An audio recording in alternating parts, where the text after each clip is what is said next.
Hey, Rob Blesson, that's me, and I thought I'd show you how to change out bearings on a skateboard. And while I'm doing it, hopefully I won't look like too much of a fool. It's been a minute.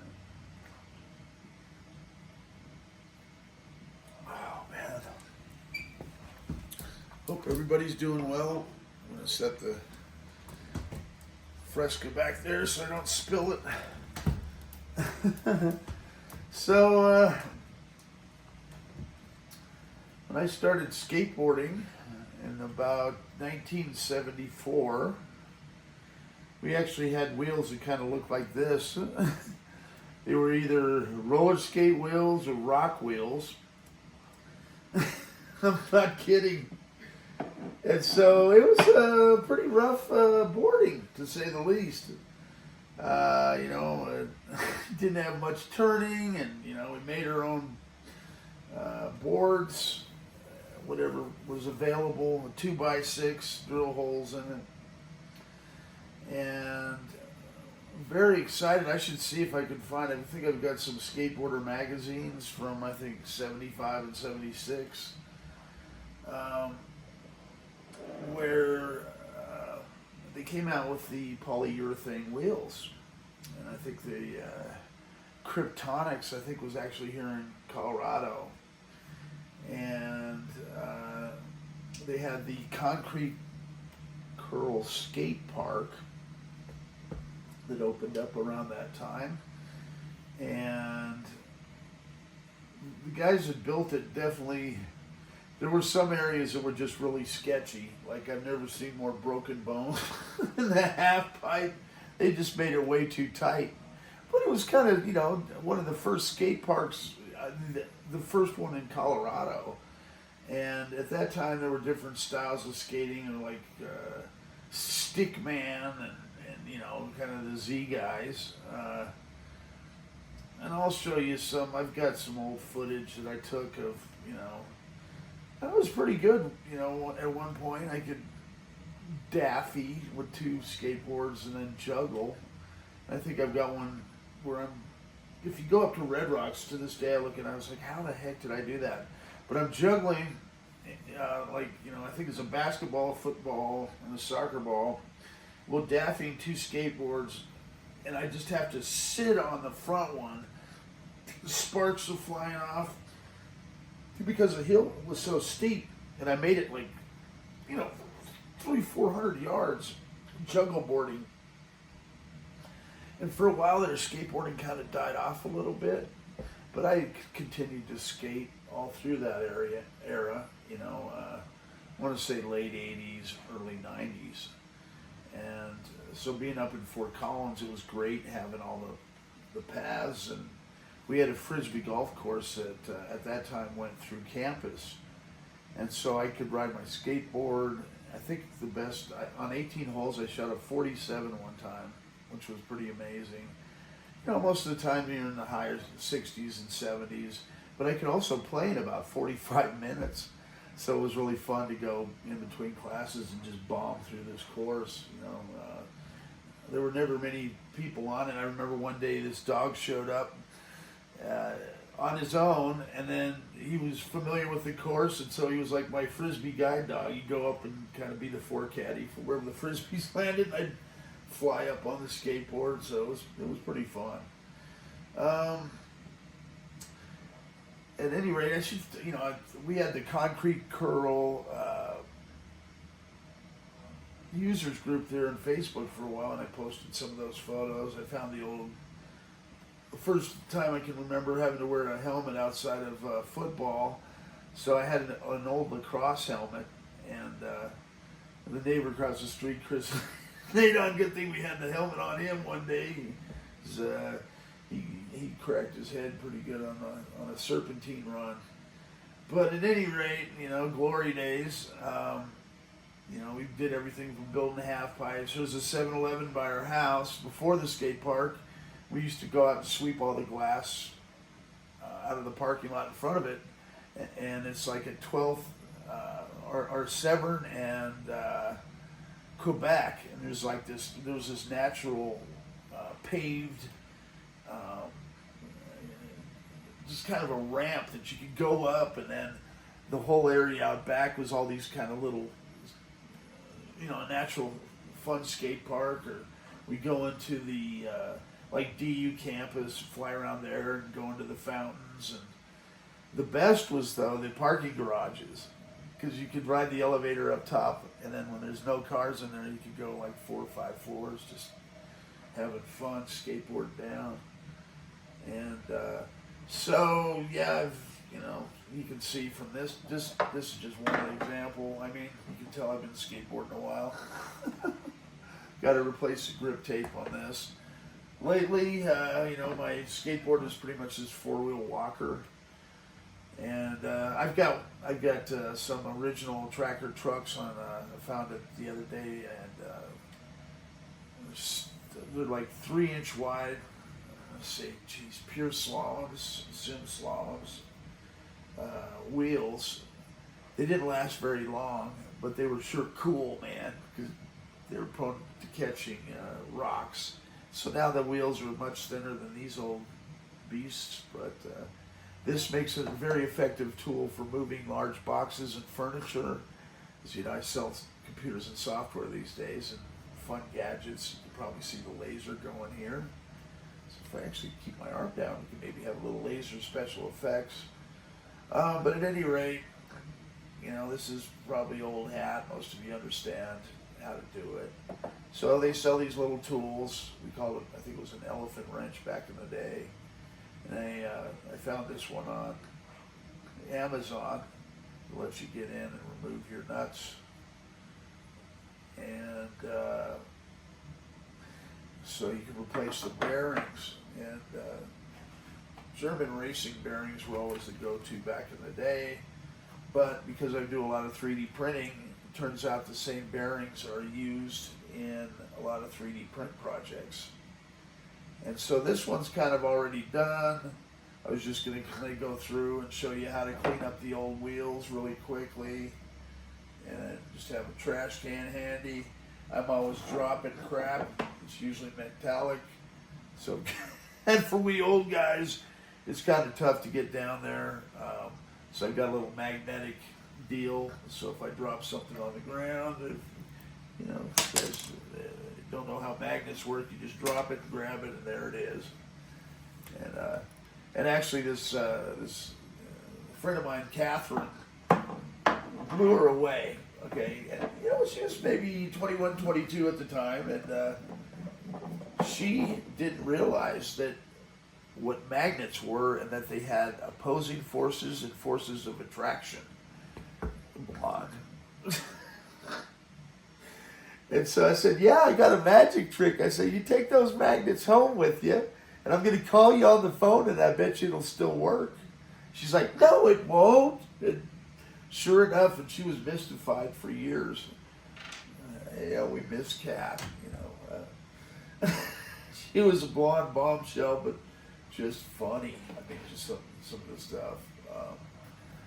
She was like, that's the biggest duck I've ever seen. And we're like, well, Kat, we were out jet skiing at Cherry Creek with my friend Kim one day, and she and I were laughing. No, Kat, that's because it's a goose. So, but that was Kat. At any rate, so goof off, which is pretty much what I've done with a lot of my life. Kind of sprayed on here, or just on your urethane wheels. That was the innovation back in the day. Came out with urethane wheels, and it made a huge difference in skateboarding. I think I actually came across the skateboarder magazines from back then too. I should grab a couple of those. I was just kind of wing this video because I needed to replace these bearings. I'm not going to make you sit through or all 4 bearing changes and stuff like that. But I just kind of wanted to show you can polish up your old wheels. Goof off will take off any of the gunk that's on there. And or Gooby Gun's another one, in case you're skateboarded over some gum or something like that. And then if you want to give it a little bit of a shine, you just add a little bit of Armor All.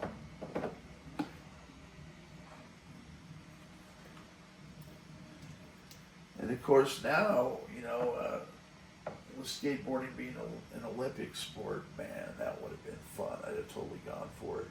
I don't know if I would have been good enough to make the team, but I'd sure give them a run for the money. They would have probably just let me out there juggle boarding. People, it would blow their minds.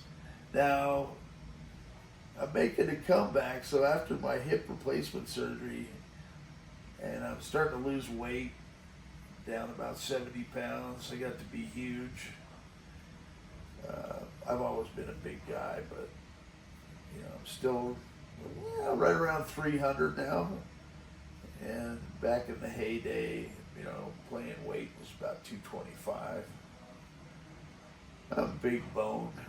Always been an athlete.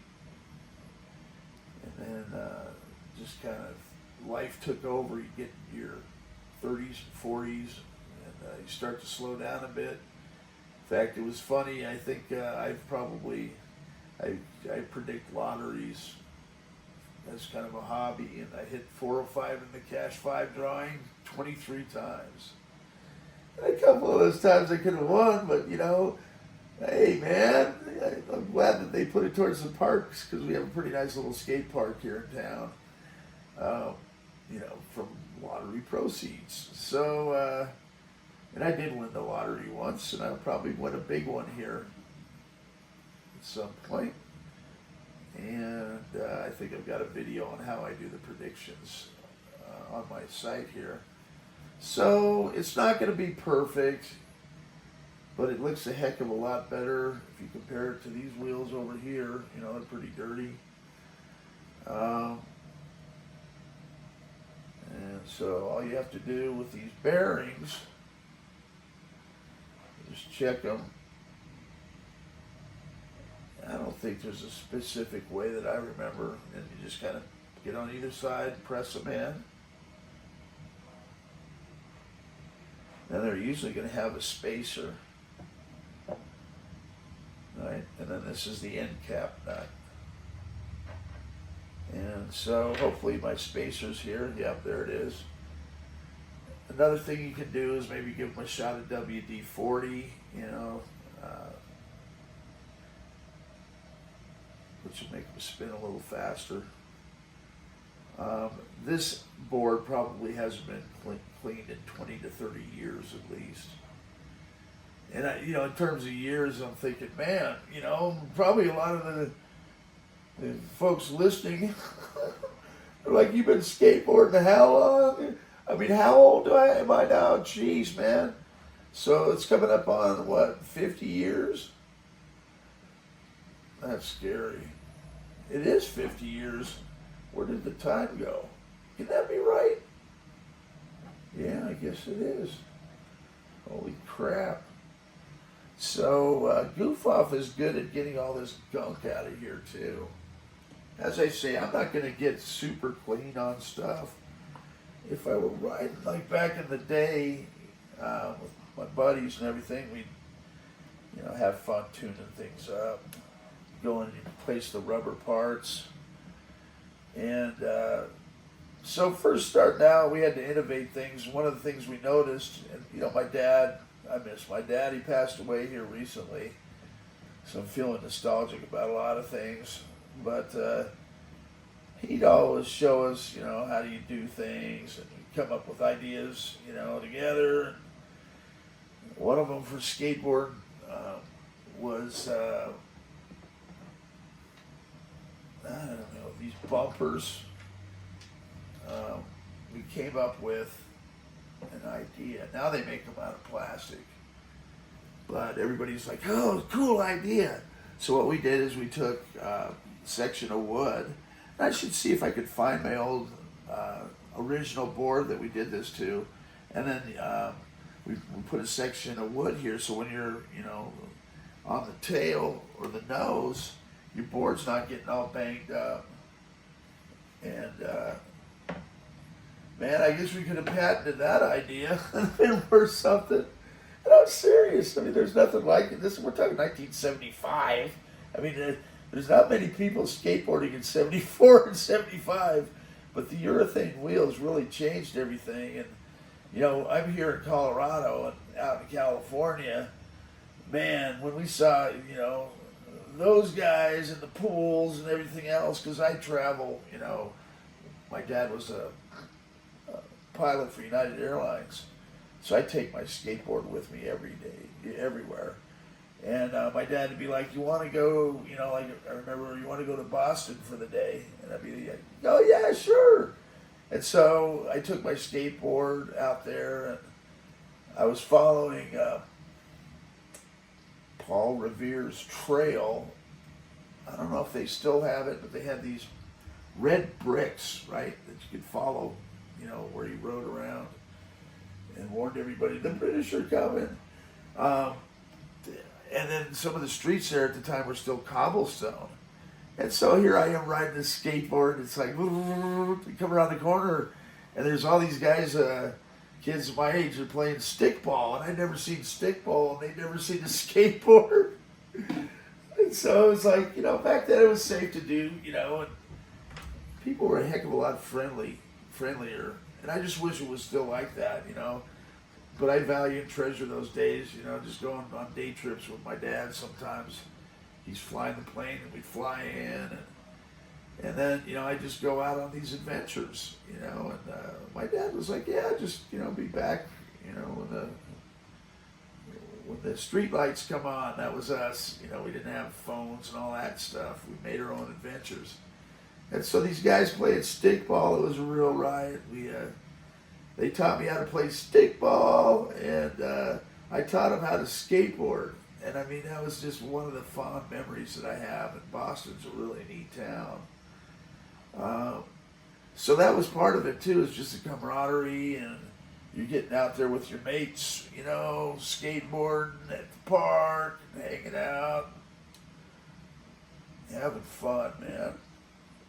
And now, you know, these smartphones, it'd be nice, you know, they should come up with ways to make interactive stuff so kids get a chance to get out and experience that. You know, and you're not just stuck on a phone all day. You get out and actually have some fun adventures and things like that. And I wish it were safer around the world too. It's one thing that, you know, the world should be a safe place to go have fun, you know, for people of all ages. And not that it was totally safe in some areas, but, you know, I treasure those moments of just being able to travel around with my dad. So, you just kind of press them in to get them level. I'm not being too scientific on this. I know the German racing bearings were the deal back in the day. And these were so cheap, I just went ahead and bought like a bunch of them because I knew I had to do this refurb on this old skateboard here. And then for your nuts, just righty-tighty, lefty-loosey, right? I'll have to check the other side to see if it's, and this key makes it so you can get all the way in there. Just hang it over the edge here a little bit, then you can spin it around.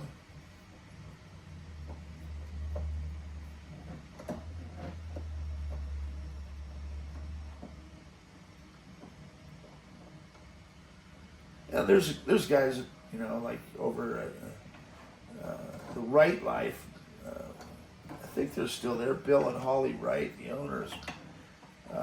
Bill, they were, you know, world champion frisbee freestylists were here in Fort Collins. So, you know, hacky sack. I was once ranked in the world in hack, and then they called it foot bag, and they had some like foot bag volley net thing. We were doing it, you know, a few years before that. I didn't like that too much, you know, a good way to blow out knees, but, and I've got all that on video too. There we go. So you just kind of want it, you can kind of make a judgment call. For these, I don't mind if it stops a little bit, because sometimes, you know, I'm putting 60, 70 pound boxes on here, Heck, I think we even moved a piano on a couple skateboards one time. But it's more efficient than a dolly. You know, people are like, wow, great idea. It's portable. So when you're not riding it, you know, you can use it for moving furniture. And so there's different styles too. Now there's longboards. I really like the electric boards. In fact, with all my little projects here, I might wind up making an electric skateboard. That'd be kind of a fun thing to show. But that's, you know, pretty much all there is to it. I'm going to go ahead and just see if we can get this one here. So you just take your key, and I believe it's still going to be lefty-loosey on all four, you know, all four wheels. Like I had a 66 Barracuda, a Plymouth Barracuda, and I think it's on the passenger side. They had counter-threaded, you know, lug nuts. And so you're going, what the heck? It's either passenger or driver's side, because you're expected to be loosening these lug nuts and it's getting tighter. And I said to one of them, hey man, try the other direction. They're like, no way. I was like, yeah, try it. Sure enough. And the idea was so that if you're driving, because, you know, the Barracudas were kind of a muscle car, and the 66, they called it the fishbowl. It had 14 square feet of glass in the back. It was the largest rear window of any car ever manufactured. Maybe now the Tesla, you know, trucks have as much, you know, as far as a windshield. So that's why they called it the fishbowl, and it was one of the first muscle cars, kind of in competition with the Mustang. And it was kind of seen as ladies liked it because they lift up the hatch and put all their groceries in and stuff. And they were used in a lot of drag races, and they put the engine back there sometimes. You know, mine was just it wasn't the 426 Hemi, unfortunately. But it had sat under a tree for 20 years, and my dad, you know, said, come on down. You know, one of the neighbors that we known for a while, he passed away, and his son was there. They needed to get rid of the car, and I took a look at it, and I said, I don't know, man. It looks like a Harry Potter type vehicle. I mean, it was pretty cool. And, you know, it had 20 years of gunk under it, at least, and it was rusted out. And the tree branch had fallen and dented in and just missed that big window in the back. And I said, you know, I'll take a chance on it. I said, how about 500? And he's like, sure. And so my intention was to restore that old Barracuda, and I put new wheels, brakes on it. And then up here in Fort Collins, when I moved back up here, they had the Point. It was I think it was 99.9 radio station had a pimp by ride contest, right? And so you had to bring in your cars. I should have brought in my 61 Gia, but I took the Barracuda down there, and there was some really cool cars, you know. And the idea is if your car was chosen, you get a $15,000 makeover. And so I got into the qualifying, you know, where we had to go down to a bar, and then they're going to make the final decision. And so everybody in the bar knew that they were going to be in, I think it was the top 20. And so, you know, they're down to the top 10, the top 5, and I'm still in it going, holy crap, 4, 3, and then there's 2 left, and I'm like, am I going to win this thing? 66 Barracuda. Oh man, second place. So I got a YouTube Vertigo CD, and I mean all the badging and everything. I know all the chrome was there, and they chose it was like a 64 something weird Chrysler, And everybody was like, man, the Barracuda should have won. Just the story and everything else, the barn find. But I can understand why they didn't want to do it. There was just too much rust. Like right after I purchased it, my feet went right through the floorboards. And so we riveted in. I think we had an old no parking sign or something. We riveted it into the driver's side floor. So the guy had it for his daily driver for years. And of course, the salt on the roadways here in Colorado does a number on cars. So you can kind of see what I did there. I just busted out the bearings. With that tool, they give you a little Allen wrench. You can just kind of pry in there and pop them out. And kind of jumping back and forth on stories. So I had it for quite a few years, and then I said, well, I needed to make some room here, and I put it on Craigslist for $2,000 or $2,500, and muscle cars have really started to go up in value, and there's money to be made, but I knew that the extent of the rust going on. And a lady came along, and she's like, well, I'll give you $2,000 cash now for it. And my dad had always taught me, strike while the iron's hot. And so I did. And so, I paid for the car. Maybe the couple years I registered it, because you get classic plates that are good for 5 years. And, the new tires and brakes, the experience of driving it around. But it was just, kind of one of those things where I had too many projects, and it was just too far gone. The way to fix that car would have been, because all the chrome was there, would be to strip it down and go find like an Arizona rust-free, shell.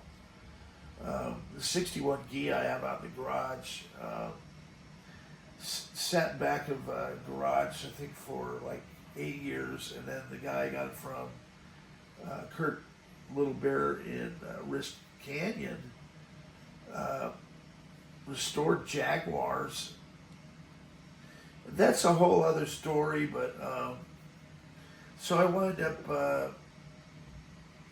I might as well, I'll just continue talking story here while I'm switching out bearings.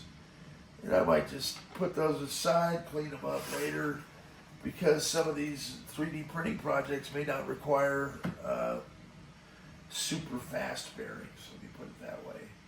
So having a little gunk on there. And I could probably go through and refurbish them. I'll just clean them up, hit them with WD-40. And these bearings were so cheap too. That's the other thing I kind of laughed about. I think I got 20 or 100 bearings for like under $20 on Amazon. So I was like, well, why not? And I thought, well, you get the German racing, which I would recommend if you're going to be doing a lot of pool riding and stuff like that. And I'm not even sure where the modern tech is at right now, but I'm sure it's improving all the time.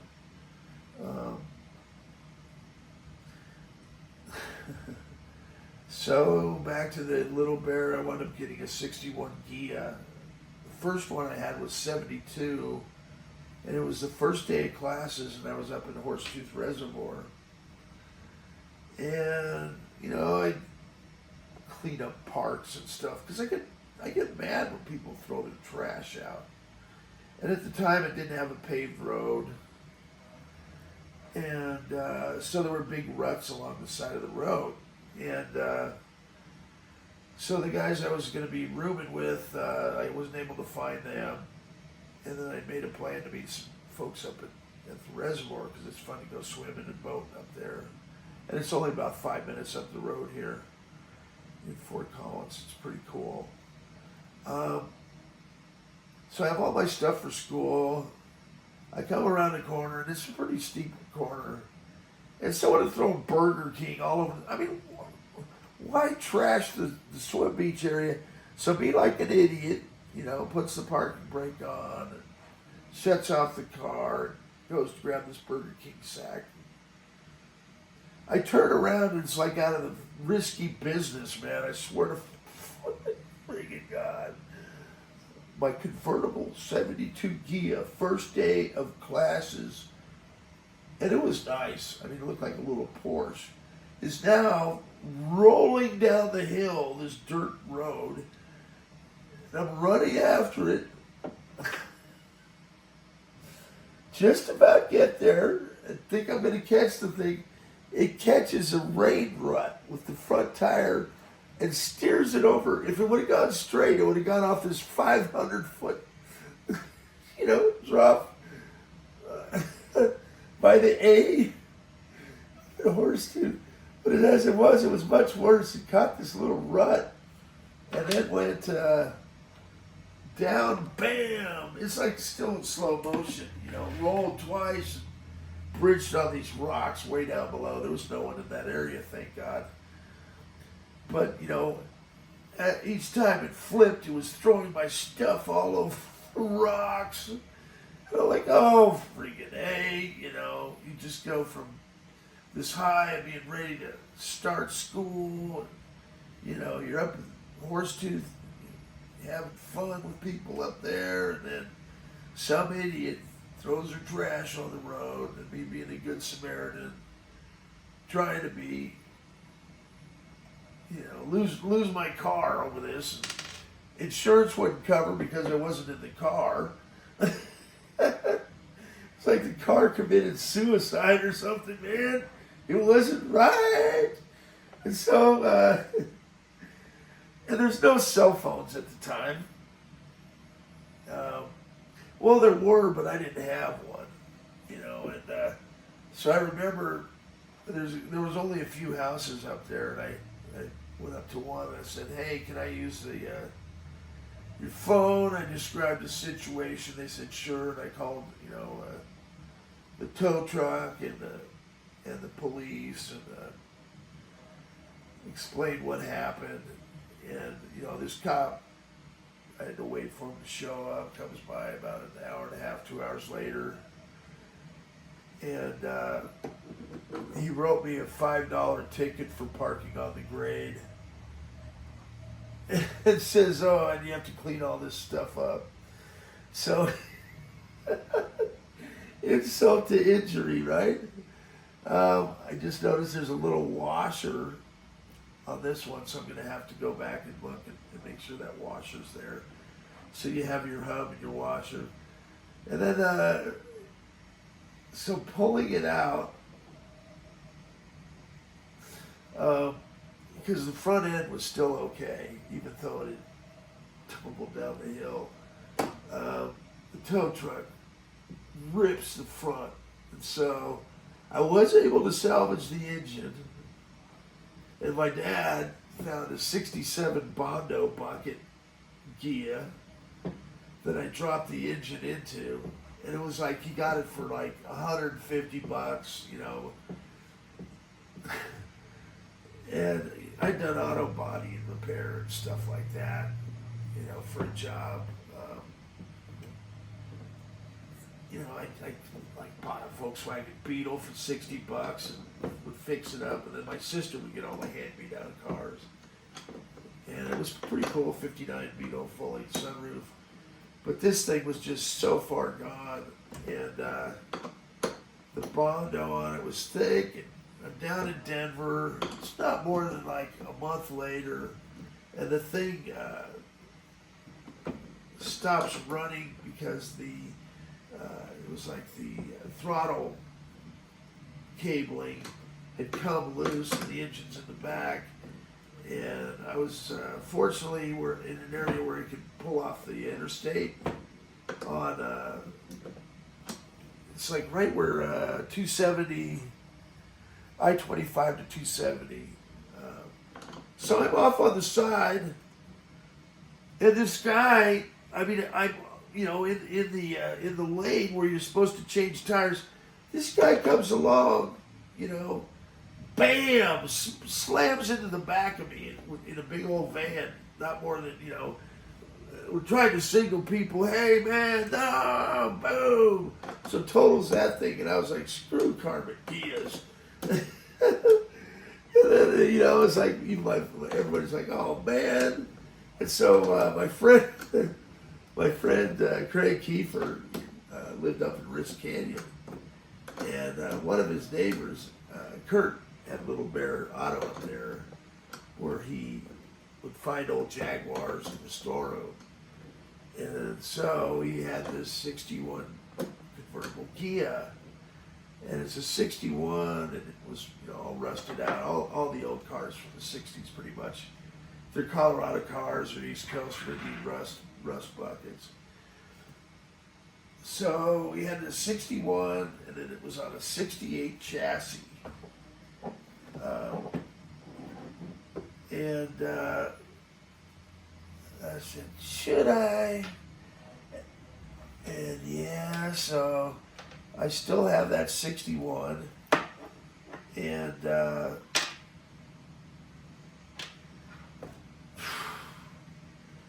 every time I take that car out, I swear to God, the weirdest weather comes up out of nowhere. I become like this involuntary storm chaser.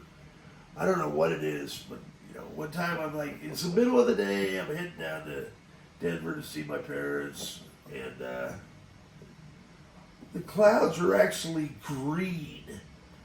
And if you know what that means, it's like hailstorm. And this was like about 120th and I-25.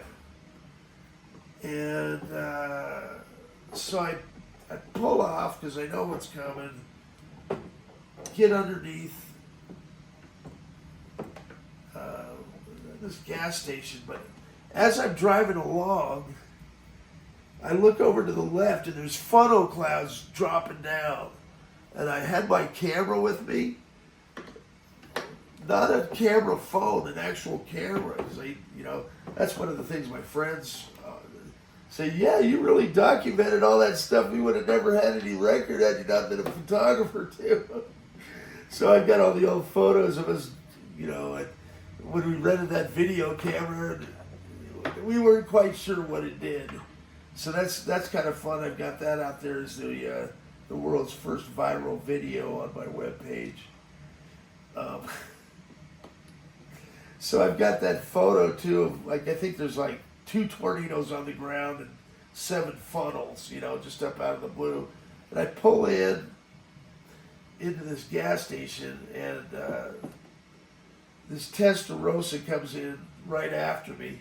And we sat there and watched these funnels drop and the hail come down, and I called my parents, from payphone. Why didn't you tell me it was a storm?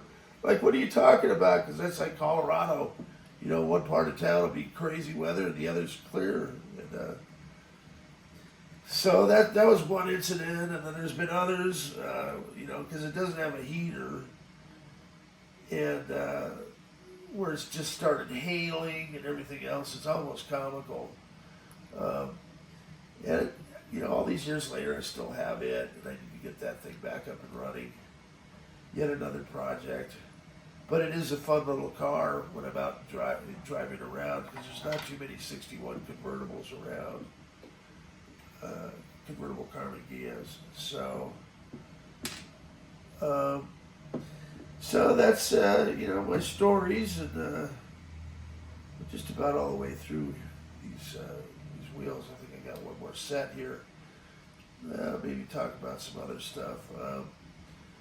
So back to skateboarding. Yeah, so up at Red Rocks, that was my first job after graduating high school. I threw the senior class graduation party. I kind of had a date with Jenny Rogers. We were kind of seeing each other. And then out of the blue one day, she moved on, and I was like heartbroken. Why? Right before prom. And dang, man. That's, so I had this money that I was going to spend. So my parents were pretty chill. And, I was one of the more popular guys at school, too. So she kind of, by doing it right before, kind of screwed me up a little bit. So I could have had a date.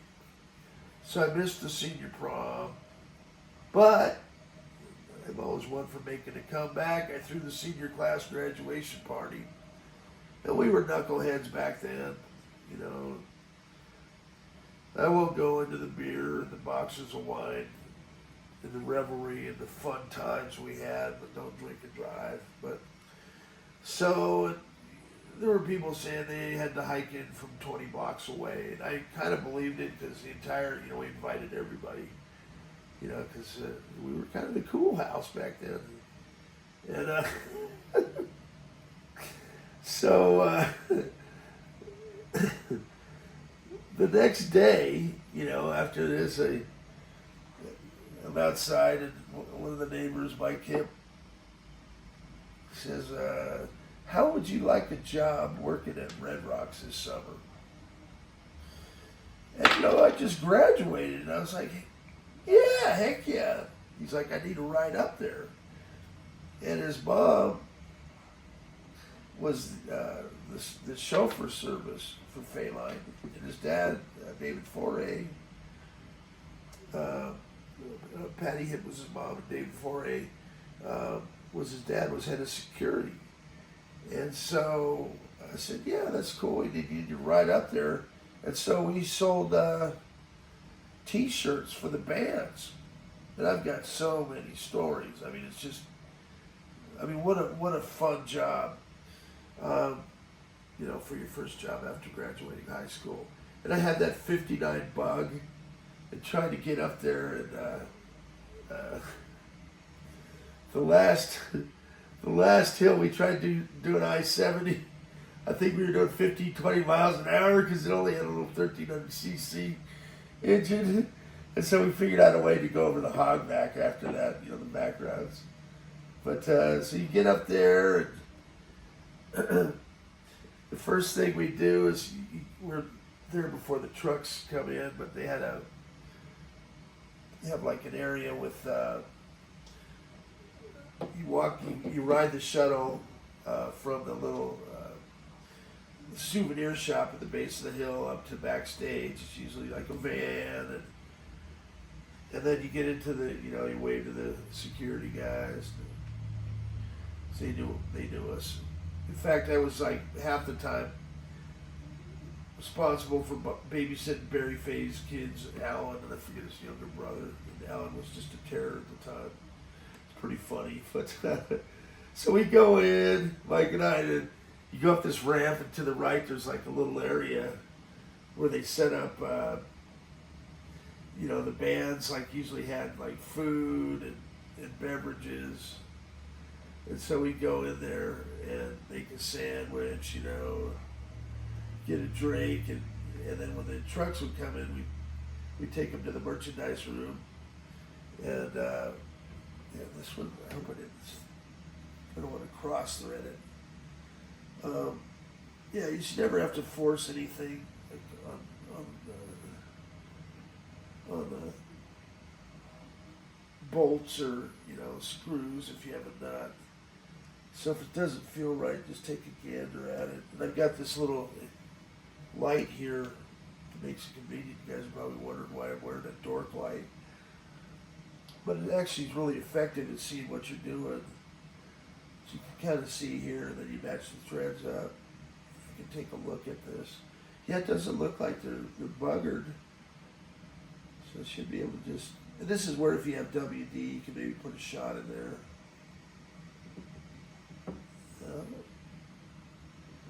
Why is it? No, it's ready. No, let me try this other way maybe. It's got a cap, so it should go this way, but it seems to want to thread that way. That's unusual. Okay.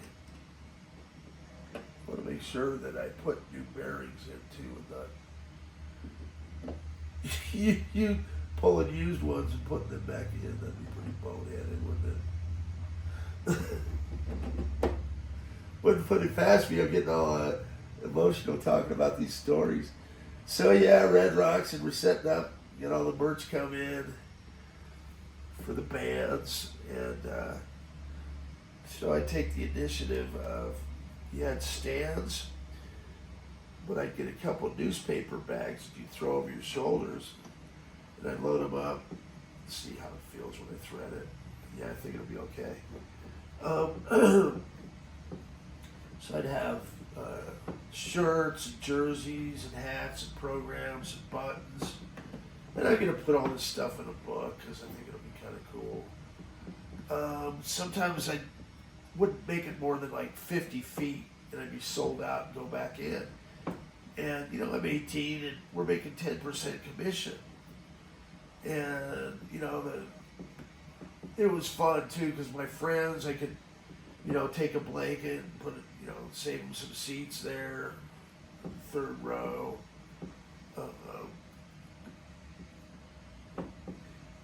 And, you know, like all the hottest chicks from school. I mean, they're probably going to be like listening to this thing, oh yeah, we remember. You know, like for the Doobie Brothers, you know, just being up there with my friends and like, I'm going to admit it, you know, you're walking through the crowd with the shirts and everything, you're bringing stuff, and you know, people party. We're from freaking Colorado. And so, you know, you can look like you could use a shot, you know, sure, a shot of this, a hit of that. And, you know, the bosses knew. I mean, what the heck? As long as I was getting the work done, you know. I've always been a hippie. So I think this is the one that's missing the washer up here. In fact, all my relatives call me the hippie. So, yeah, it was a fun job. And, I mean, you know, all the bands that came through, let me see if I can remember well. It was like Joe Walsh, Jimmy Buffett, the Grateful Dead. There was some that I don't care to mention, like I think Air Supply. I'd be like, yeah, man, can I go home? Some of them were really fun, you know, like Jimmy Buffett, the Dead. I've been a Deadhead ever since. Those shows were moved to Big Nichols that year, and I thought, well, I don't know if we're going to do too well. We did, but it was so much fun because everybody was going dancing, going crazy in the mezzanine, you know, where, you know, most shows are like you just kind of sit around. But Buffett, the Dead, you know, and I'd known about the Dead. I almost went for the 15th anniversary of the year before in 80. So actually getting the chance to work for him in 81 was awesome. And I just wish the shows hadn't been moved from Red Rocks. But some of these bands really do call in the weather. I swear to God, I've seen it on numerous occasions. The Dead being one of them. And I don't think I'm all that out of crazy at all. You can probably ask them. So, yeah, so you can imagine that I would be doing fairly well, and I was the top-selling vendor. And some of those guys had been up there for years, but, you know, I had a lot of energy. I was 18, so I'd run up and down those stairs all day like it was nothing. And I played soccer, you know, I was captain of the JV team. And we actually beat the varsity in one scrimmage, and they moved a bunch of guys up. And then the coach asked if I wanted to stay. I said, sure. You know, I'd rather be the captain, leader, and, you know, that was good. But, you know, I just got out for my senior year. And we wound up being like 8-3, and then the varsity team, you know, I'm good friends with everybody. It was like not like a harsh thing, you know. So going into state, we actually were the 8th seed, and I knew guys on all the other teams and stuff too, but we wound up knocking off number 1 TJ, Thomas Jefferson. They were undefeated. And so we made it all the way to state, and I think we played Air Academy, you know, to Colorado Springs, and they had like a short pitch. I mean, it was like, is this a joke, you know? And it should have been on a full field, you know, and so, but at any rate, they played well, and we did, and it was like a triple overtime. And one of my best friends, Joe Goslin, R.A.P. Joey, I mean, one of the most amazing goalies. I mean, he played in the Bundesliga for a few years. He was that good. He was like, played for the U.S. Army as a goalie, and then started at UNC. Unfortunately passed from cancer a few years ago.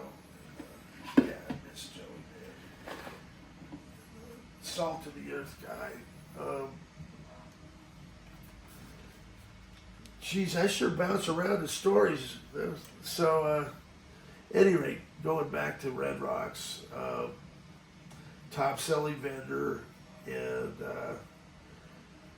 Willie Nelson. I could have gone on tour with Willie Nelson. You know, they wanted me to go along selling shirts. I play guitar too. In fact, I just bought a guitar. I'm going to try and get back into playing. You know, my arthritis is so bad in my hands. And just from, I think, just running, because I valet parked a bunch of years and playing sports, sometimes 8 hours a day. You know, as I say, my skateboard these days is this walker I'm sitting on. And so, yeah, I said, no, I'm going to stay here and work at Red Rocks. And so, never knew who really was coming until, you know, it was, a lot of stuff wasn't pre-announced too far in advance like they do now. So the Rolling Stones are coming, and they say, hey Rob, can you hire 10 of your friends to sell shirts for the Stones? And I said, yeah. And so, you know, my friends, it was funny. So we had everybody, and they let us in just a couple minutes ahead. So half of them go bolted for the front row. I was like, get back here, you clowns. You're supposed to be selling shirts. They did for the second day, but everybody had their own stories. And so, yeah, that was fun. Getting to hire my friends. I know my buddy Dave Block, who's on the school of mine's ski team. And this is kind of tied in. So I want to say this is like probably 82. I want to say 1982. You know, we'd always be trying the latest and greatest stuff, be it sports or music, you know, and CD players. You know, we worked hard, played hard. And he's like, yeah, check this out. And I'm like, cool, what is it, a surfboard? You know, because he, you know, big skater. And he's like, no, it's a snowboard. And I guess one of his buddies, I want to say it's Burton, possibly. One of the big boarder guys, I think it was Burton, or one of his buddies went to School of Mines. And so he gave Dave, because Dave was on the ski team, a prototype for one of the first snowboards. And so we were kind of the crash test dummies, right? Literally. So we take it to the local park and, you know, I make it all the way to the bottom of the hill and then fall over. And the thing, like, I had some North Face ski pants on, takes a chunk out of my leg. I still have the scar back there about the size of a quarter. Back here. And I'm like, what the heck? I don't know if this is going to catch on, man. So these first snowboards had a metal edge like a ski, you know, but they didn't take into account. And of course, I'm used to skiing all day long, and you come out of the bindings. With snowboards, you can't. And maybe there's some of them now, but at any rate, we're like, well, we need to take it up to one of the ski areas, you know, and so we go up to Mary Jane, and, you know, of course, nobody's ever seen one of these, because this is one of the first ones out, you know, we literally know that, because we were the ones that were tasked with demoing this thing. And in fact, I was talking with Dave, he laughed. because I think it was his 50th birthday. You know, I was telling that story, telling this story that I'm about to tell you guys. And so we have this snowboard up at Winter Park. We went to Winter Park first. And we said, well, let's take it up on the, you know, the little bunny slope out front. And we get on the thing and, you know, write it down. And people were like, what the heck's that, man? What is that? You know, and so the ski patrol Nazi catch wind. Here they come, man. You know, like I've never seen so many of them. You guys, I forget they call it. You guys can't snurf or scurf up here. Scurfers aren't allowed. And, okay.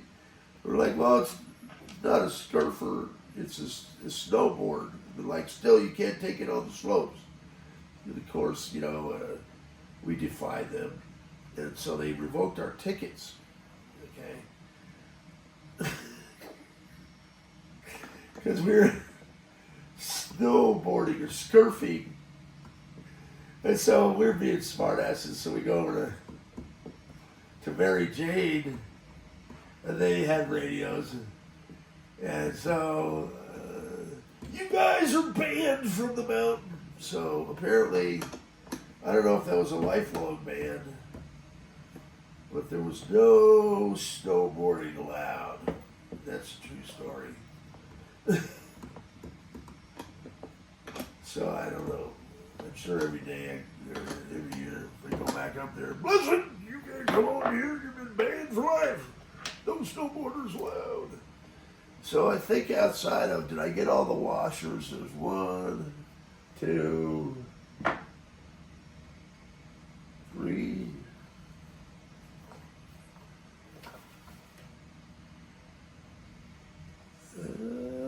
Yeah, I gotta put a washer on that one. I think I saw it on the floor.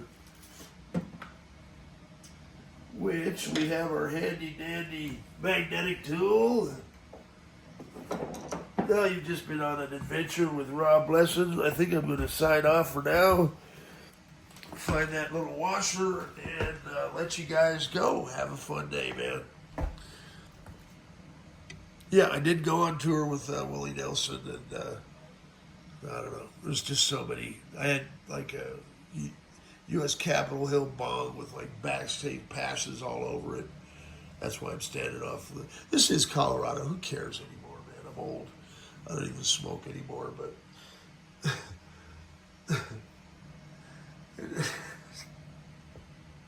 have a good day. It's Friday all day. Peace out.